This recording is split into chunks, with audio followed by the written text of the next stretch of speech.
Now see बेटा, अब हम करेंगे fourth method by which we can determine the order of reaction experimentally. ठीक है, अब देखो फोर्थ मेथड जो है हमारे पास, that is ओस्टवर्ल्ड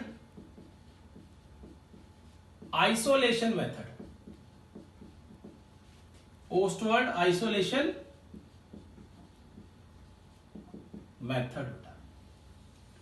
to talk about Ostwald isolation method, तो इसमें हम क्या करते हैं, बहुत इजी मेथड है ये वाला।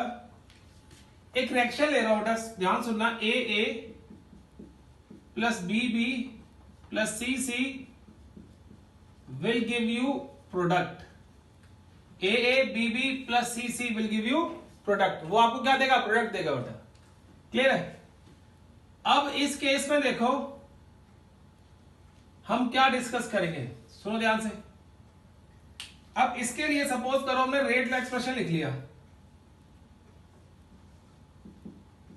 कि a raise to power a, b raise to power b and c raise to power c, let it be. हमने ये मान लिया बेटा। अब देखो इसमें करते क्या है, इफ, नोट याद रखो बस इसमें, if any of the reactant is in excess, then rate of reaction does not depend on its concentration. अगर कोई भी रिएक्टेंट आपने एक्सेस में मान लिया बेटा, तो उसकी concentration with respect to time बहुत कम चेंज होती है, और बहुत कम चेंज होने की वजह से उसको हम, उसका जो रेट के ऊपर इफेक्ट पड़ता है वो नेग्लिजिबल पड़ता है या पड़ता ही नहीं है। तो हम इस केस में क्या करते हैं बेटा, देखो ये इसका सार है, ओस्टवर्ल्ड आइसोलेशन मेथड का ये सार कैलकुलेट किया हमने, बताया मैंने आपको कि ये सार है। इसमें करते क्या, देखो बेटा, पहला केस यहां पे अगर हम कंसिडर करें, A if A and B are taken in excess, then rate of reaction is directly proportional to the concentration of C। और यहां से हम बता सकते हैं कि how the rate is related with this concentration of C, because A और B तो हमने क्या कर लिया, एक्सेस में ले लिए, तो किस तरीके से रेट ऑफ रिएक्शन इस C के साथ रिलेट करेगा। तो सपोज करो लेट इट बी, हमने यहां पे ये मान लिया कि जब हमने रेट देखा इसके रेस्पेक्टिवली, तो ये आ गया C raise to power R, ये हमने मान लिया बेटा। यहां पे इस तरीके से एक्सपेरिमेंटली चेक कर लिया कि जो C की कंसंट्रेशन के अकॉर्डिंगली जो रेट वेरी कर रहा है वो इस तरीके से वेरी कर रहा है। In the same manner B, if B and C are taken in excess,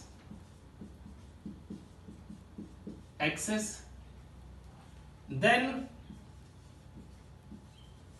rate of reaction directly proportional to A। अगर B और C को एक्सेस में ले लिया तो उनके ऊपर रेट डिपेंड नहीं करेगा, फिर किसके ऊपर डिपेंड करेगा, A के ऊपर।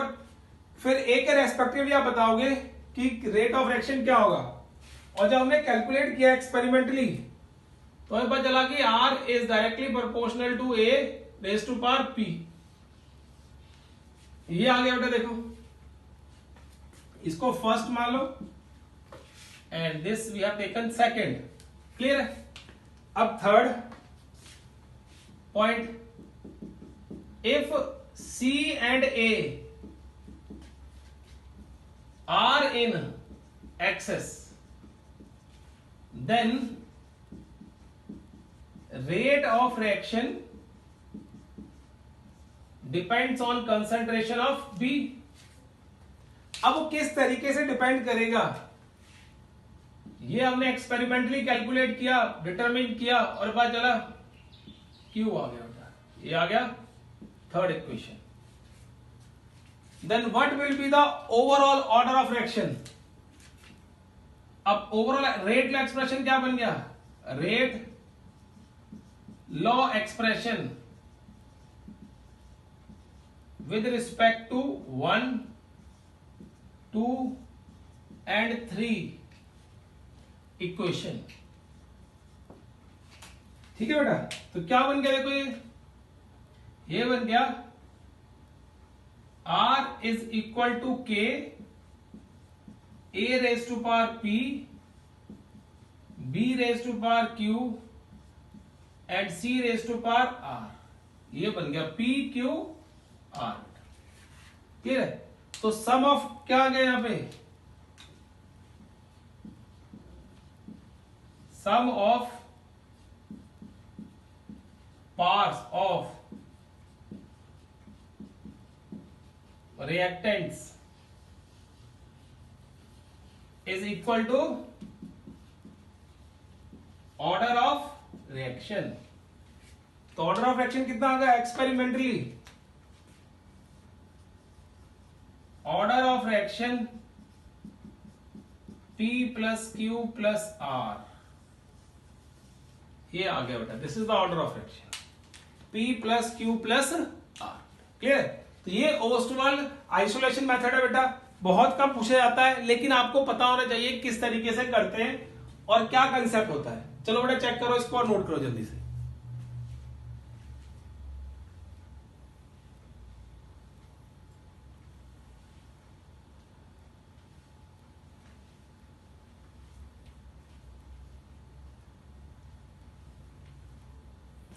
चलो बेटा, अब देखो next fifth and the last method,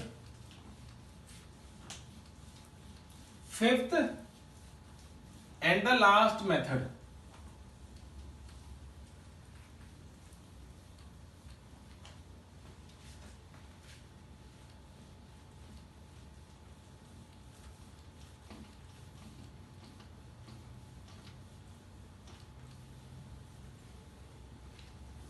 देखो बेटा, अब लास्ट मेथड है हमारे पास half life method.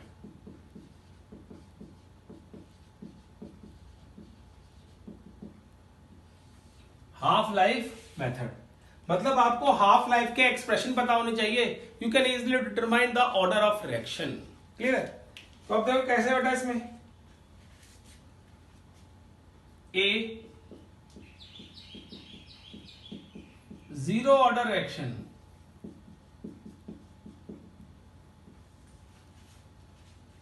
Zero order reaction में हाफ लाइफ क्या होती है, that is directly proportional to initial concentration of A upon 2K।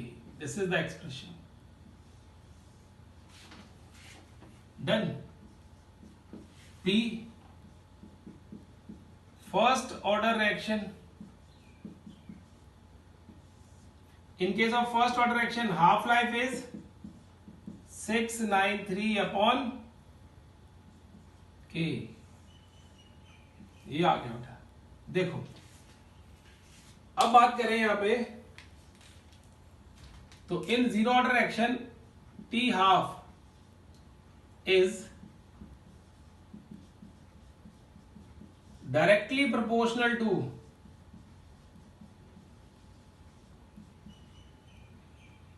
Initial concentration.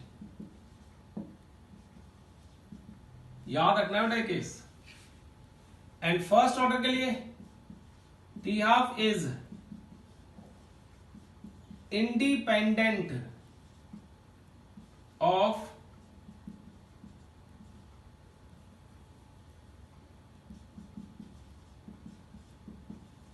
Initial concentration of reactants. ये देखो इसके एक्सप्रेशन में कहीं पे भी कंसंट्रेशन नहीं आ रही है, इसलिए that is independent of reactant. ये इंडिपेंडेंट होता है कंसंट्रेशन ऑफ द रिएक्टेंट बेटा। क्लियर है? अब देखो second order, you talk about second order reaction.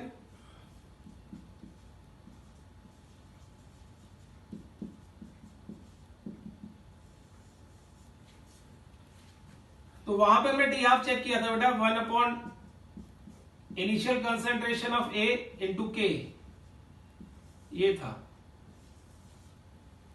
ठीक है, तो इसमें क्या है, t half is inversely proportional to initial concentration. वो इनवर्सली प्रोपोर्शनल आ रहा है बेटा किसके, इनिशियल कंसंट्रेशन के। क्लियर है?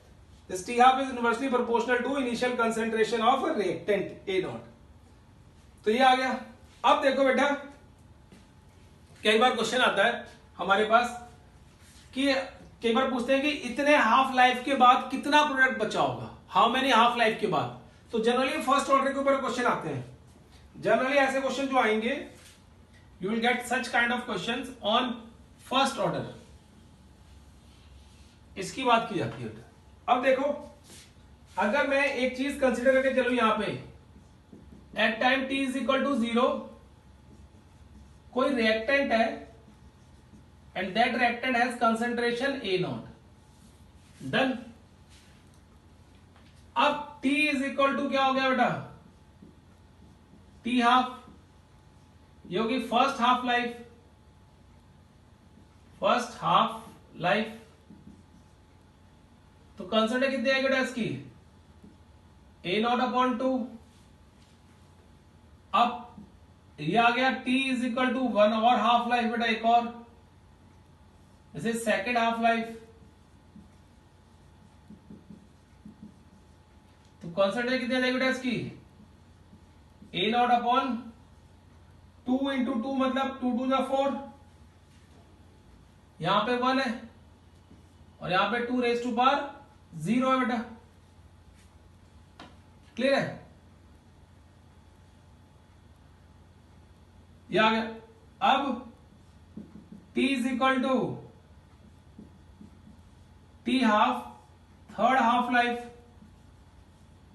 3 हाफ लाइफ के बाद क्या होगी concentration, that will be A naught upon 2 raise to power 3। ये फर्स्ट है, ये 2 हाफ लाइफ है, ये 3 हाफ लाइफ है, and t is equal to n half life के बाद बेटा, n half life, that will be a naught 2 raise to power n। ये एक्सप्रेशन आ गया हमारे पास, a raise to power 2 raise to power n। ठीक है, तो ये एक्सप्रेशन बन गया हमारे पास इस तरीके से। तो n हाफ लाइफ के बाद आपको ये मिलती है। देखो इसको कराने का मतलब क्या है, लॉजिक क्या है बेटा, ये देखो लॉजिक ये है इसको कराने का कि if a naught is equal to 200 moles per litre after 4 half life,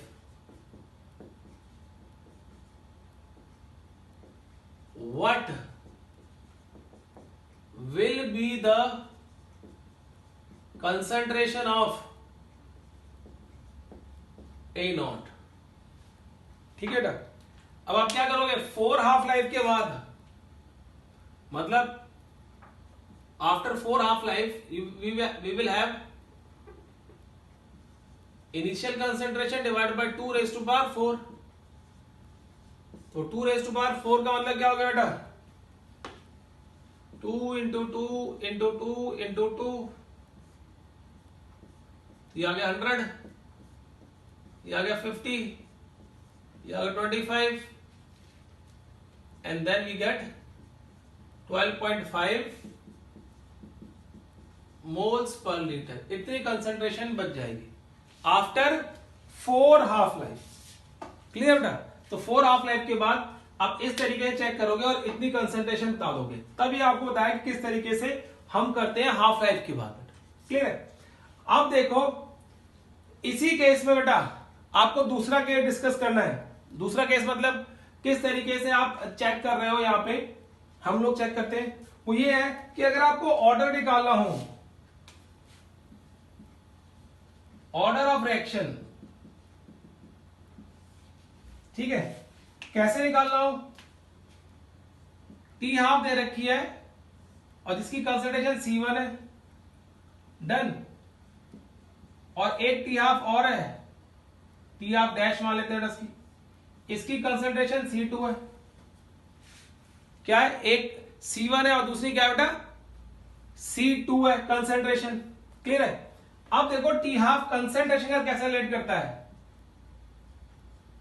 T half is equals to 1/A raise to power n-1। ये इस तरीके से रिलेट करता है, रेज टू पावर n-1। ठीक है बेटा? अब देखो यहां पे चलो डैश, ठीक है, क्लियर है? ये आ गया एक्सप्रेशन। अब इस एक्सप्रेशन में वैल्यू पुट करो और n क्या है यहां पे? Order of reaction.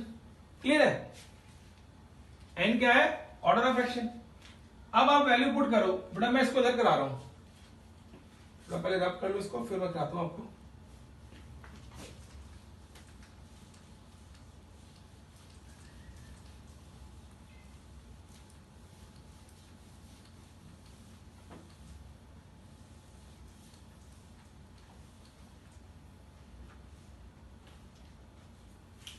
देखो बेटा t half is equal to 1/C1 raise to power n-1 और दूसरा है t half dash 1/C2 raise to power n-1। ये हमने बना लिया उसके अकॉर्डिंगली। अब क्या करो बेटा आप, ये 1 और 2 इक्वेशन। क्लियर? डायरेक्टली प्रोपोर्शनल का केस आता है बेटा, इस तरीके से हमने ये शो कर लिया। अब क्या करते हैं बेटा, हम इसको डिवाइड कर देते हैं, 1 डिवाइड बाय 2। तो क्या आ गया देखो, t half divide by t half dash is equals to C2 raise to power n-1, C1 raise to power n-1। अब देखो यहां पे taking log on both side, taking log on both sides. जब आप दोनों तरफ लॉग लोगे तो क्या होगा देखो, log t half upon t half dash is equals to, यहां पे लॉग लोगे, you will get C2 n-1 upon C1 n-1। Clear बेटा केस? अब देखो इसको फर्दर सॉल्व कर रहा हूं मैं, ये मैं रब कर रहा हूं बेटा, मैंने यूज कर लिया उसका, इसलिए मैंने रब कर दी, 1 और 2 मैंने रब कर दी वहां पे। क्लियर है? अब देखो बेटा इसका फर्दर यूज कर रहा हूं मैं, तो आगे log t half dash is equals to log C2 upon C1 raise to power n-1। अब लॉग की प्रॉपर्टी कहती है कि जो पावर होती है वो आगे आ सकती है, तो लगाओ लॉग की प्रॉपर्टी वहां पे,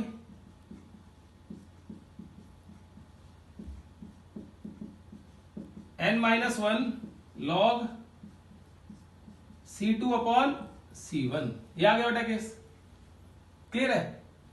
अब देखो यहां से n को बाहर निकालो बेटा।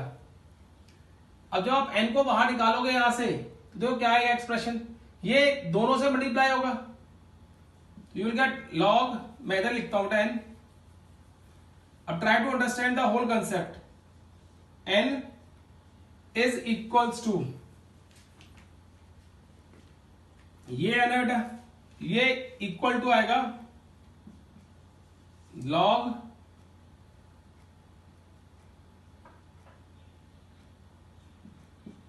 t half dash plus log C2 upon C1